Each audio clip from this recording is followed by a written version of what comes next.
মঙ্গলবার রাতে ইসরায়েলে ইরানের লাগাতার ক্ষেপণাস্ত্র হামলার পর আনন্দ উল্লাসে ফেটে পড়েন ইরানের সাধারণ মানুষজন।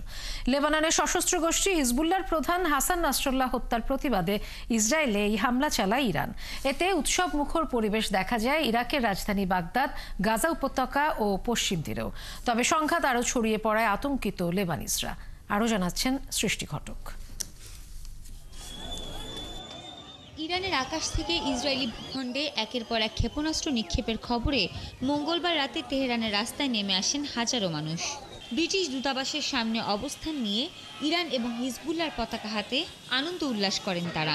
লেবাননে ইসরায়েলি বিমান হামলায় নিহত হিজবুল্লাহ নেতা হাসান নাসরুল্লাহর ছবিও ছিল অনেকের হাতে। আমরা প্রতিশোধ নিতে পেরেছি যেন অনেক ভালো লাগছে। এটা আমাদের আরো অনেক আগেই করা উচিত ছিল। এখন মূল খলনায়ক হচ্ছে নেতানিয়াহু। তাকে লক্ষ্য করে হামলা চালানো উচিত এবং হত্যা করা উচিত। তাহলেই এই আঞ্চলিক পর্যায়ে শান্তি ফিরে আসবে। আমি অনেক খুশি। দীর্ঘদিন ধরে ইরানের পক্ষ থেকে ইসরায়েলে একটা কড়া জবাবের অপেক্ষায় ছিলাম। এখন ইসরায়েল যদি পাল্টা হামলা চালায় তাতে আমরা ভয় পাই না। ন্যায়ের জন্য শহীদ হতে আমরা সবসময় প্রস্তুত।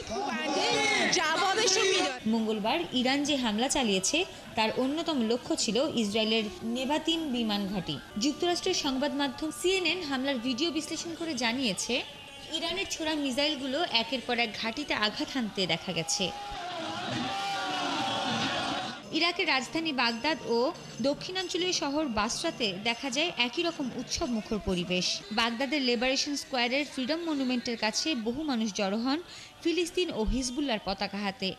এছাড়া বাসরা শহরে পপুলার মোবিলাইজেশন ফোর্সেসের সদস্যরা নিজেদের অস্ত্র হাতে নিয়ে আঞ্চলিক রীতিতে নাচ গান করে এ হামলা উদযাপন করেন। নিজেদের আকাশের ওপর দিয়ে ইরানি মিসাইল ইসরায়েলের দিকে ছুটে যাওয়ার দৃশ্য প্রত্যক্ষ করেছেন গাজা ও পশ্চিম তীরের ফিলিস্তিনিরা। জেরুজালেমবাসী শুনেছেন সেসব বিস্ফোরণের শব্দ। এরপর থেকেই বহুদিন পর আনন্দের হাওয়া বইছে এসব অঞ্চলে।